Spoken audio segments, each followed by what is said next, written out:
History is full of wars, inventions, discoveries. But today we're talking about something far more dangerous. Etiquette.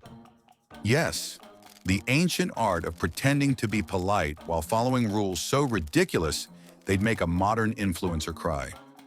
From deadly table manners to rules that could literally get you executed, these historical etiquette expectations prove one thing. You wouldn't survive 5 minutes. The Victorian don't smile rule. Victorians love photography, but you know what they absolutely despise? Smiling. To them, smiling was considered childish, unstable, or worst of all, a sign you might actually be enjoying life, which was strictly forbidden during the 1800s. Because the early cameras took forever to capture a single photo, people had to hold their faces still for several minutes.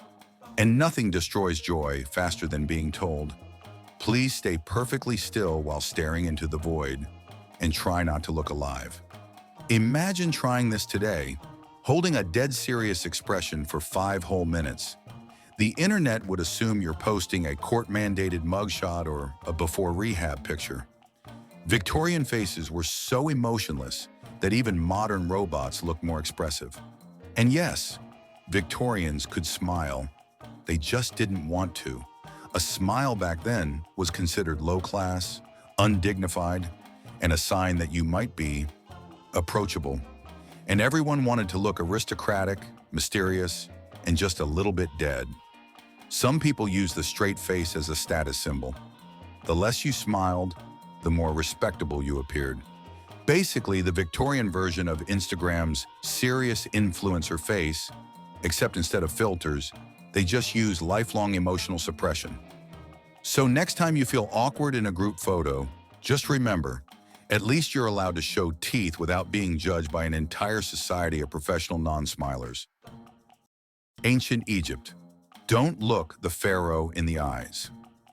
Ancient Egyptian etiquette was brutally simple. Do not look the pharaoh directly in the eyes, unless he said so, which, let's be honest, he almost never did. To the Egyptians, the pharaoh wasn't just a king, he was a living god. So making eye contact was basically like challenging a divine Wi-Fi signal with your mortal face. So what did you do? You stared at the ground, respectfully, like someone's strict father who just caught you coming home late. But looking down created a new problem. You had to bow without tripping over your own feet and ruining your entire bloodline. And whatever you do, absolutely do not sneeze. Sneezing in front of the pharaoh was like sending a death threat using your nasal system. One achoo, and suddenly you're on a fast track to becoming a neatly wrapped historical artifact. If you did accidentally make eye contact, punishment could vary wildly. A glare, a slap, or congratulations, you're being mummified ahead of schedule. Hope you brought bandages. It all depended on the pharaoh's mood. And trust me, ruling a giant desert kingdom makes you moody. Imagine living in a world where making eye contact with your boss could legally end your entire existence. Every corporate meeting today would be a battlefield. HR would basically be a mortuary. But hey, at least the Egyptians were consistent. If the pharaoh wanted you to look up, he'd say so. If not, you just admired the floor tiles and hoped today wasn't your surprise afterlife day. Medieval dining etiquette, sharing a spoon with strangers. Welcome to medieval Europe, a time of castles, knights, and table manners that can only be described as biological warfare with silverware. People ate together in giant halls, shoulder to shoulder, breathing the same air and sharing the same germs like one big family of bacteria. There were no personal utensils, none. Instead, everyone passed around the same communal dagger, one massive spoon, and a napkin that was usually your clothes. Yes, sleeves were the official medieval tissues. Meals were served in one bowl shared by everyone at the table. It was basically family-style dining, but without the family or style, and with a 97% higher chance of catching something that doesn't exist anymore, because modern medicine finally said, enough. And let's talk about double dipping. Today, it's a crime against social standards. Back then, medieval etiquette respected the triple dip. Dipping once was expected.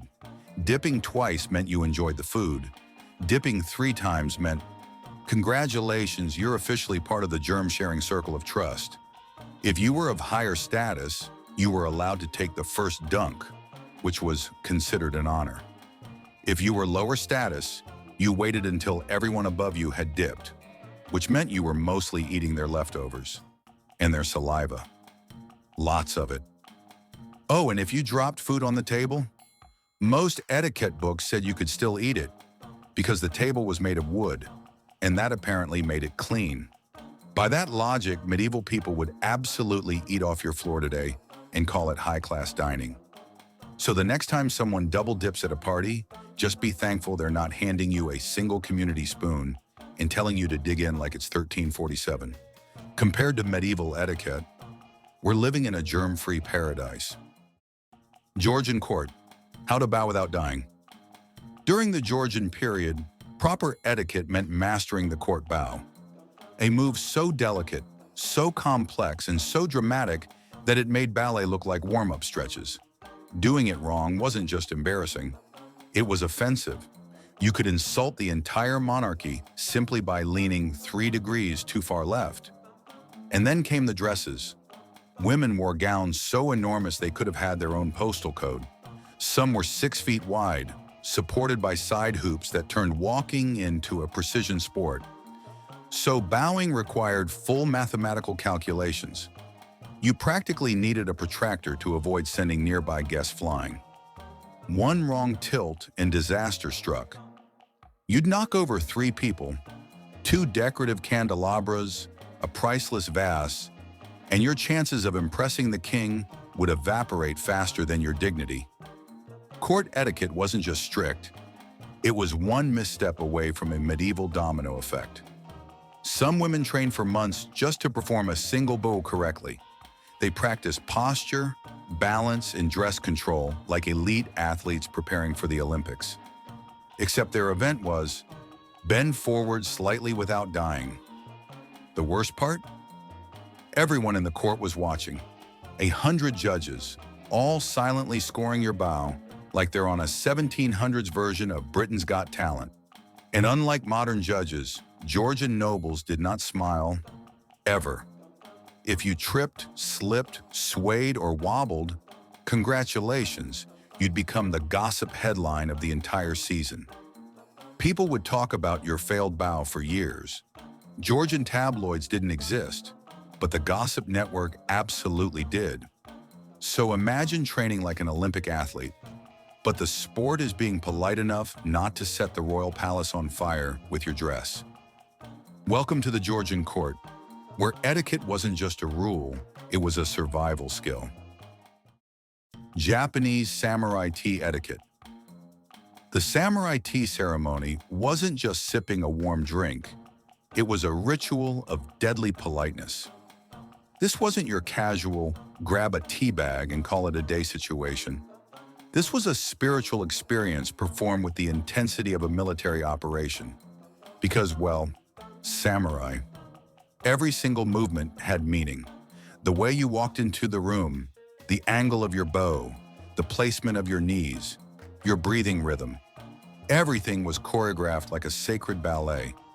Even lifting the tea bowl required grace, precision, and emotional stability. And if you messed up, you weren't just rude, you were dishonorable. This wasn't a, oops, sorry kind of culture. This was a, your clumsy tea hold has spiritually offended the room situation. Imagine having performance anxiety over drinking tea because the person sitting 2 feet away is holding a sword and takes etiquette very seriously. You drop a tea bowl today and someone might laugh. You drop one in front of a samurai? You might vanish from the guest list, permanently. But here's the thing, for the samurai, this wasn't just about manners. It was about discipline, mindfulness, and showing you could remain calm even in silence. If you could survive the pressure of a tea ceremony, you could survive anything. Ancient China, never turn your back on the emperor. In imperial China, Turning your back on the emperor wasn't just rude, it was considered a cosmic-level insult. You have offended the heavens and all 9,000 ancestors level mistake. You were expected, required, to walk backwards out of the throne room. Slow, controlled, dignified, because showing the emperor your backside, that was an instant career-ending move, possibly an entire life-ending move too. Even the most powerful court officials, men who ran provinces and commanded armies, had to reverse walk like they were defusing a bomb with their feet. One wrong step and you weren't just embarrassed, you were disrespectful. And this wasn't easy. The floors were polished stone, robes were long, and gravity was always waiting to humble someone. One slip and suddenly you're breakdancing in front of the emperor. Not ideal. Now imagine doing this today. Your boss ends a meeting, and instead of walking out normally, you start moonwalking out of the office like you're auditioning for a 1980s music video. Michael Jackson would have been the highest paid court official in history. This rule was so serious that officials actually trained for it. Imagine adding expert backward walker to your resume and nobody questioning it. In ancient China, that was a legitimate survival skill. Even attendants along the walls had to position themselves carefully, never fully turning around. It was like living in a palace-sized game of don't turn your back, but with far higher stakes and much silkier clothing. French court of Louis XIV, the king watches you eat. At the court of Louis XIV, dinner wasn't just a meal. It was a full-blown royal performance called the Grand Couvert. The king would sit at an elevated table and eat, while the nobles gathered around to watch. Yes, watch. Because nothing says absolute monarchy like turning your dinner into a spectator sport. Random courtiers would stand there for hours, pretending this was normal. They weren't allowed to speak, and definitely weren't allowed to look bored. Your job was literally to admire the king's chewing technique. Meanwhile, the king, he's thinking about whether the sauce needs more salt. And if the king lifted a spoon, the crowd reacted. A gentle gasp, a whisper of admiration. Basically the 17th century version of liking someone's food photo on Instagram. Imagine someone clapping because you successfully lifted a fork to your mouth. Peak entertainment, peak monarchy. For the nobles, being invited to watch the royal dinner was considered a huge honor. They dress in their finest clothes, powder their wigs, and prepare to stand silently while a man ate chicken. It was both glamorous and extremely pointless, the perfect combination for the French court. Meanwhile, the king ate only the fanciest dishes, glazed birds, stuffed pastries, mountains of fruit. He consumed so much that the whole ceremony could last hours. A nightmare for anyone with bad shoes. But don't worry, you weren't there to eat. You weren't even there to sniff the food too loudly. You were there to witness greatness, one bite at a time. So yes, at Versailles, dinner wasn't just dinner.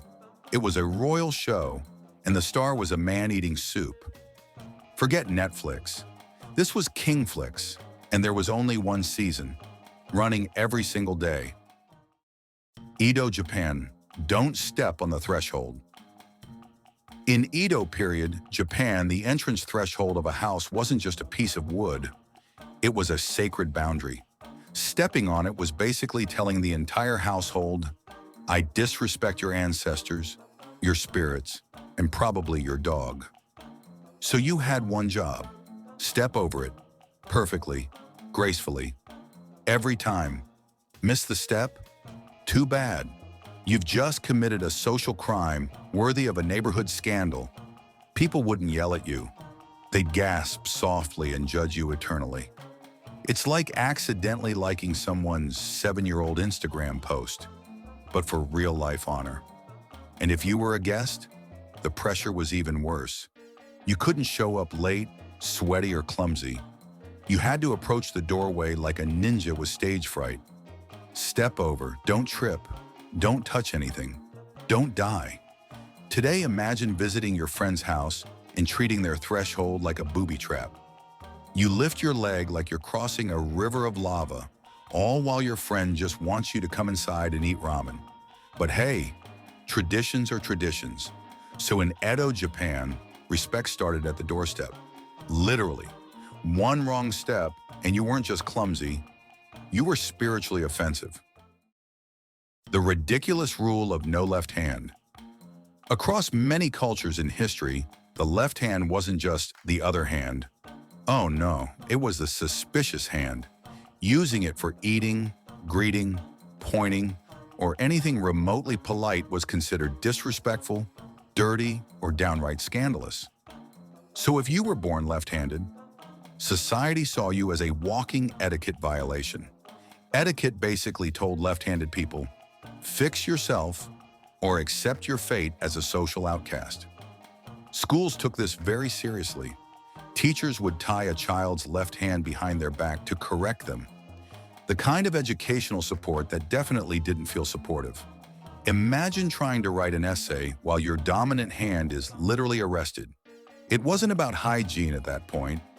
It was a full-on cultural conspiracy against anyone wired differently. The irony? Historically, some of the smartest, most creative people on the planet were left-handed. But back then, society looked at them like they were trying to unleash chaos simply by writing the letter A. Imagine getting punished for existing, slightly tilted.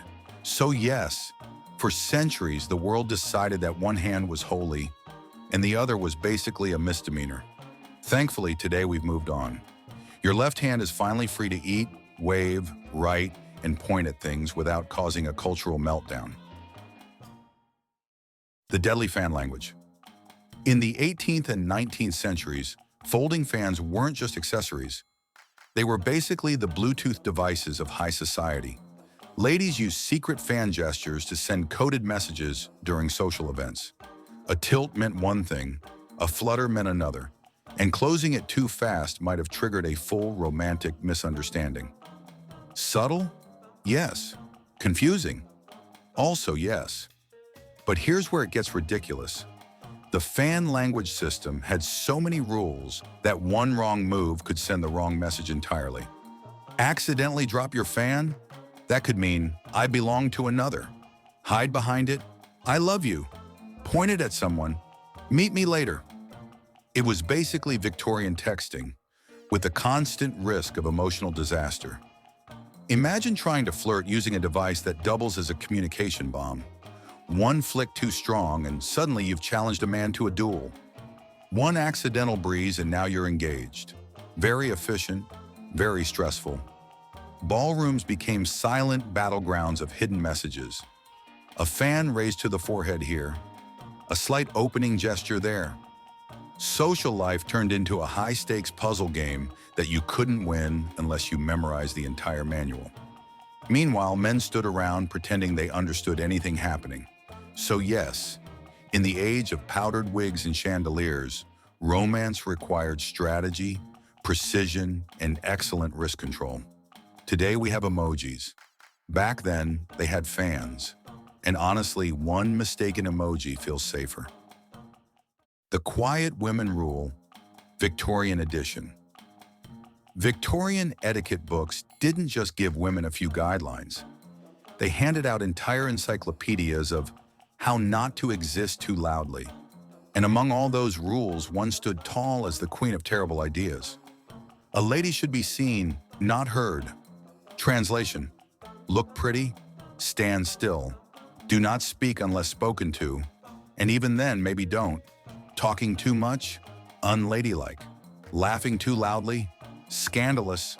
Expressing opinions, practically illegal.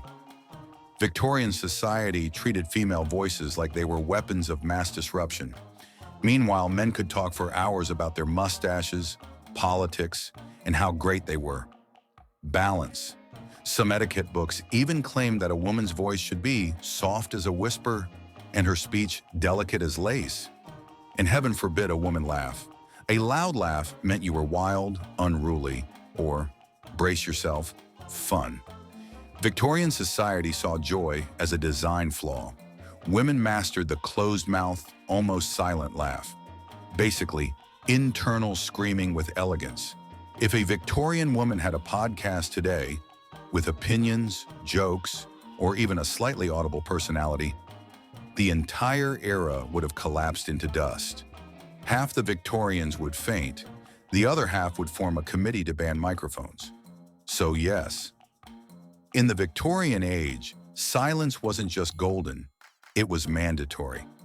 But today, women can speak, shout, debate, joke, lead, and host all the podcasts they want. No fainting couches required. So there you have it. Historical etiquette that proves humanity has always been weird, dramatic, and extremely committed to unnecessary rules. Compared to this, today's etiquette is easy. Say please, thank you, don't eat with your feet. Simple. If you enjoyed surviving these rules, unlike our ancestors, hit that like button, subscribe, and let me know. Which historical etiquette would you fail instantly?